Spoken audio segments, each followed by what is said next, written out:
Last summer, I was talking to one of my exiles at the time whose name was P. And P said to me, we're going to do this IFS class called the Four Techniques. And Sharky, my main firefighter, who I use finger puppets to be my parts, so this is Sharky. Sharky said, no, we're not. We got our own IFS work to do. We don't have time for some class. What are you talking about? And P was like, oh, we're going to. It's going to be awesome. And Sharky and P got into quite the fight, which is, it's common, parts, fight with parts.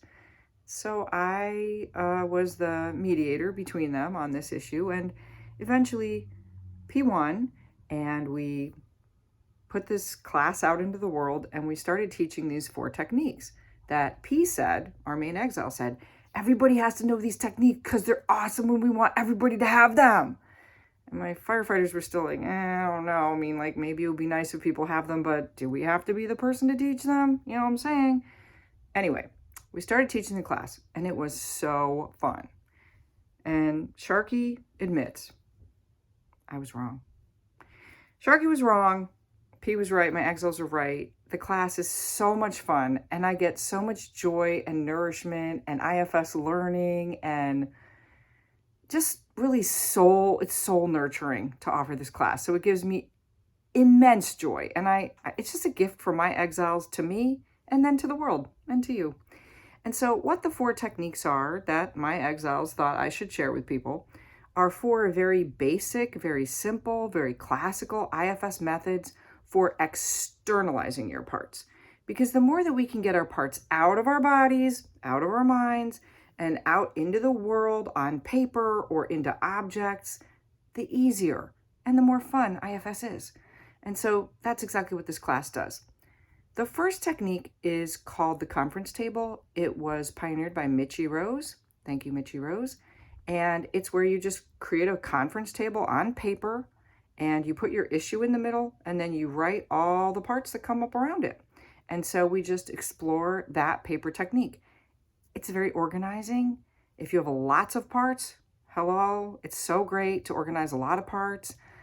Something it's really good for is when you're deciding where to live or between different job options, like really high level manager decision making, conference tables. Yes. So that's a conference table, and it's very manager friendly because managers love to organize, So we start the class with a nice friendly manager organizing on paper technique. Then the next technique is mind mapping. And some people have seen this. There's like an app online called Miro, Miro.com.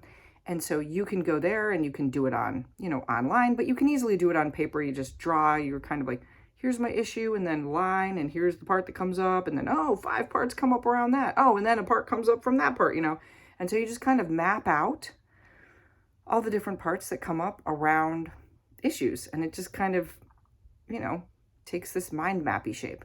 Now, this is a little bit less organized than the conference table, but it's still on paper and it's still very friendly to managers. So it's still organized, but it's just a little bit more creative.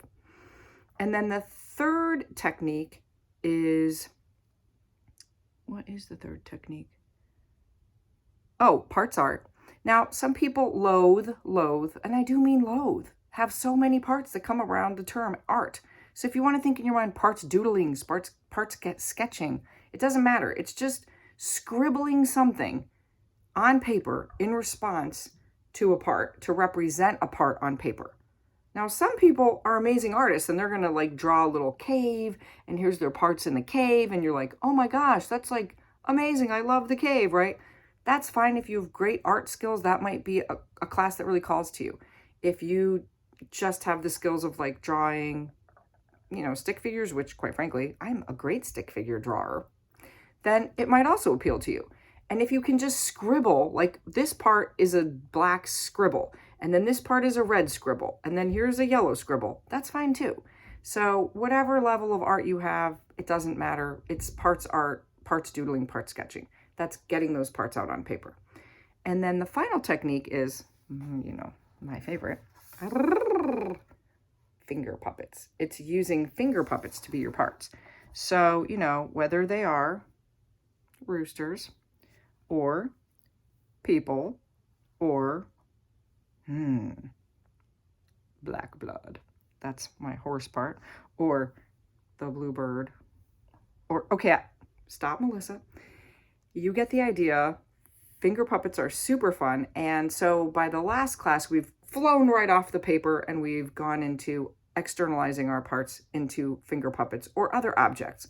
If you really don't feel moved to buy some finger puppets, that's okay. People have used Legos, people have used scarves. The list could go on and on, but you get the idea.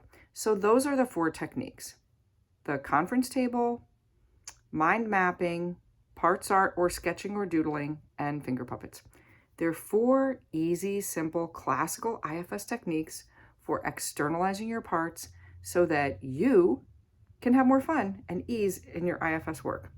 That was the vision of my exiles when they brought this idea up to me. And now that I've been teaching that class for a little under a year, I really agree. It really makes IFS more fun and easier. And if you'd like to join me in this class, I welcome you to do so.